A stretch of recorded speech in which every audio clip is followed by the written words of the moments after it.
ಶ್ವಾಸಕಾಸ ಮುಕ್ತಿ ಅಭಿಯಾನವನ್ನು life care clinic ವತಿಯಿಂದ ಹೌಸಿಂಗ್ ಬೋರ್ಡ್ನಲ್ಲಿರುವ ವಿವೇಕ ಜಾಗೃತ ಬಳಗದ ಭವನದಲ್ಲಿ ನಡೆಸಲಾಯಿತು.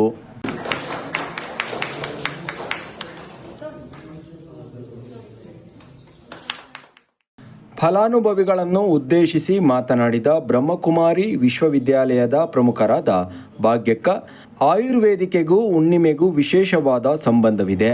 ನಮ್ಮ ದೇಹವು ಪ್ರಕೃತಿಯ 5 ತತ್ವಗಳಿಂದ ಆಗಿದೆ. ಆದ್ದರಿಂದಲೇ ನಮಗೂ ಈ ಪ್ರಕೃತಿಗೂ ಉತ್ತಮ ಸಂಬಂಧವಿದೆ. ಮನುಷ್ಯನ ಮಾನಸಿಕ ಪ್ರದೂಷಗಳು ಪ್ರಕೃತಿಯ ಮೇಲೂ ಪರಿಣಾಮ ಬೀರಿದೆ ಎಂದು ತಿಳಿ ಹೇಳಿದರು.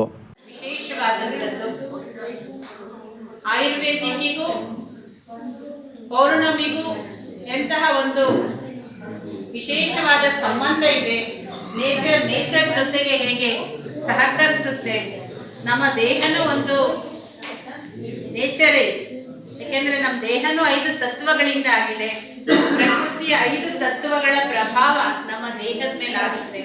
ನಮ್ಮೆಲ್ಲರಿಗೂ ಗೊತ್ತಿದೆ, ವಾತ, ಪಿತ್ತ, ಕಫ ಇದು ನಮ್ಮ ದೇಹದ 3 ಪ್ರಕಾರದ ಒಂದು ವಿಶೇಷತೆಗಳು. ಈ 3ರ ಸಮತೋಲನದ ಆಧಾರದ ಮೇಲೆ ನಮ್ಮ ಒಂದು ಆರೋಗ್ಯ ಇದೆ. ಒಂದು ಹೆಚ್ಚಾದ್ರೂ ಅನಾರೋಗ್ಯ ಆಗುತ್ತೆ, ಒಂದು ಕಡಿಮೆ ಆದ್ರೂ ಅನಾರೋಗ್ಯ ಆಗುತ್ತೆ.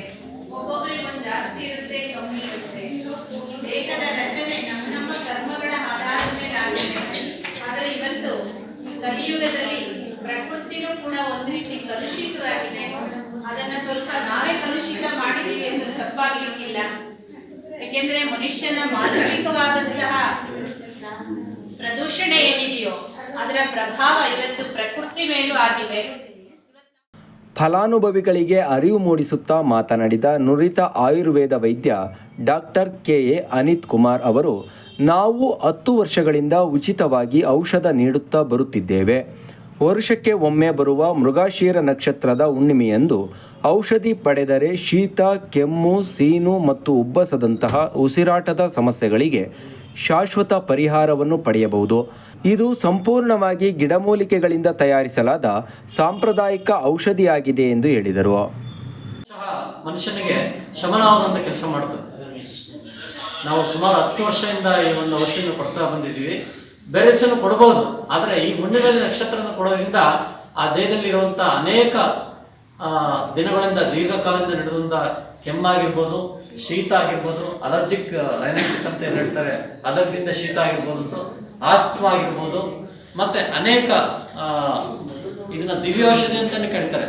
ಬೇರೆ ರೀತಿ ಈ ವಾತ ಸಂಬಂಧ ಕಾಯಿಲೆ ಇರ್ಬೋದು, ಮತ್ತು ಮೇಲೆ ಉರ್ಧ್ವತ ಅಂತ ಹೇಳ್ತಾರೆ, ಈ ತಲೆನೋವು ಬರುವಂಥದ್ದು, ಮತ್ತು ಸೀನು ಬರುವಂಥದ್ದು, ಮತ್ತು ಬಾಯಿನ ಸಂಬಂಧ ಬರುವಂಥದ್ದು, ಆಮೇಲೆ ಹೊಟ್ಟೆ ಸಂಬಂಧ ಬರುವಂಥದ್ದು, ನೋವು ಸಂಬಂಧ ಬರೋದು, ಈ ಎಲ್ಲ ಕಾಯಿಲೆಗೂ ಇದೊಂದು ದಿವ್ಯೌಷಧಿಯಾಗಿ ಇವತ್ತಿನ ನಾಳೆ ಬೆಳಿಗ್ಗೆ ನಾವು ಇವತ್ತೇನು ಔಷಧಿಯನ್ನು ಕೊಡ್ತಾ ಇದ್ದೀವಿ, ಈ ಔಷಧಿ ಬಾಳೆಹಣ್ಣಲ್ಲೇ ಕೊಡ್ತಾ ಇದ್ದೀವಿ. ಯಾಕಂದರೆ ಸುಮಾರು ಜನ ಎಲ್ಲ ಔಷಧಿ ಮೀನು ಕೊಡ್ತಾರೆ, ಈ ಔಷಧಿ ಪ್ರತಿ ವರ್ಷ ಕೊಡ್ತಾರೆ. ಆದರೆ ಒಂದು ಮನುಷ್ಯ ಸಸ್ಯಾಹಾರಿ, ಅವನವನ ಅನುಕೂಲ ತಕ್ಕಂತೆ ಅವನು ಮಾಂಸಾಹಾರಿ.